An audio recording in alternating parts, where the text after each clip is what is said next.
Welcome to Coffee with Viking. I am Mike. Cheers.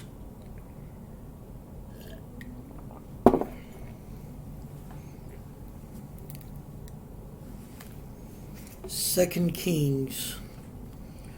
The Jewish nation dies.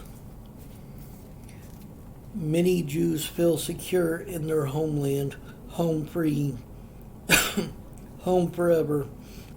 After all, God told their forefather Abraham in Genesis 17:8, I will give the entire land of Canaan, where you now live as a foreigner, to you and your descendants. It will be their possession forever, and I will be their God.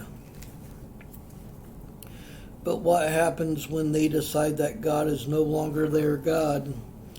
In the agreement that the Jewish people have with God, they receive protection and blessing as long as they honor their part of the contract. But God has warned the people that if they break the contract by trading Him in for fake gods and by persistently breaking His other laws, He will drive them out.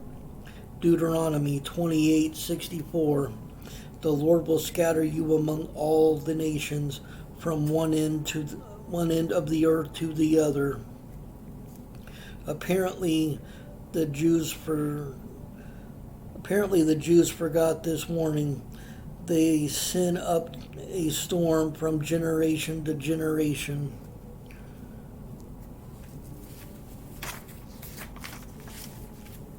God sends prophets to remind the people and their leaders of the consequences.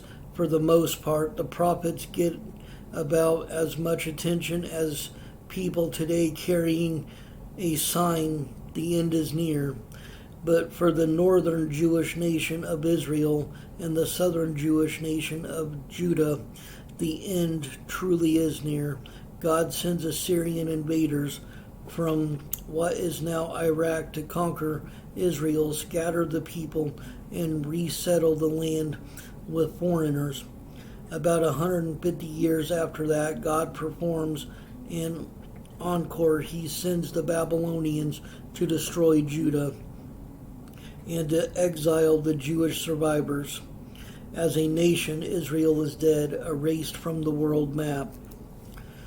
The main point for 2 Kings: God allows invaders to wipe both Jewish nations off the world map, leveling the cities and exiling the survivors. It's punishment for centuries of sin, especially for worshiping idols. The writer is unknown. 1st and 2nd Kings were originally one book, since the stories end with the fall of Jerusalem in 586 BC. The material was probably compiled sometime after that, perhaps by Jewish scholars living as exiles. The stories cover about 300 years.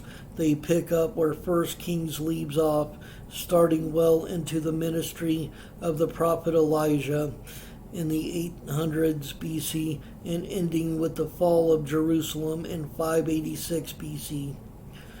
And the location, Israel, followed by exile in the empires of Assyria and Babylon in what is now Iraq. And on this little side note here, Jerusalem falls. Invaders push the doomed Jewish defenders into the temple courtyard and slaughter them at the altar in front of the sanctuary. And there's a picture.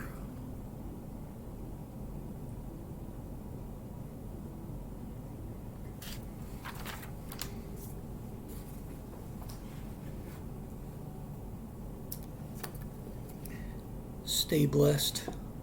Stay caffeinated. Much love.